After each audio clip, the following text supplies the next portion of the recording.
In other news, rice grain dealers in Mega Manila public markets have two price tags for their imported grains, one that complies with government's SRP and their own.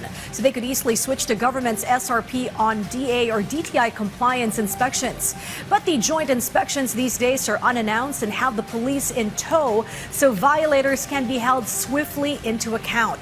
Our Vincent Elijah has more on today's Department of Agriculture surprise ocular to the Mega Q-Mart in Quezon City. The Department of Agriculture or DA conducted a surprise market visit led by Agriculture Assistant Secretary Genevieve V. Guevara following reports on non-compliance with the 50 peso price cap on imported rice. ASEC Guevara inspected Mega Q-Mart in Quezon City this morning along with the Department of Trade and Industry or DTI to ensure trade compliance. The department is working with the National Police and the DILG to maintain daily monitoring and ensure that the set price is followed. Kailangan ma-maintain nila yung 50%. At yun ang gagawin natin na pakiusap sa ating mga kapulisan since everyday din naman po silang nandito.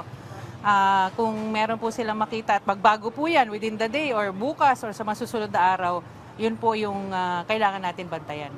In line with this, the Agriculture Department also included the inspection of basic commodity prices such as meat, chicken, and vegetables today. Based on the Price Act, retailers or traders who violate the mandate may face administrative and criminal cases. They may face permit cancellation, up to imprisonment if they fail to explain the violation within 48 hours. The DA explained that the 53 peso suggested retail price or SRP on local rice is only a guide and traders can still sell according to the acquisition cost. This is different from the actual rice price cap enforced by the executive order, which must be followed by all rice sellers and retailers. The department added that traders expressed their supports during a dialogue regarding the implemented policy.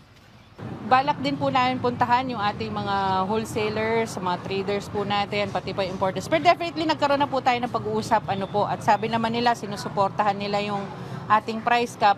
Meanwhile, the DA is still in talks with stakeholders regarding the recommended price cap on pork because some traders claim they will lose money at 380 pesos per kilo. Elijah Canlas from the National TV Network for a new and better Philippines.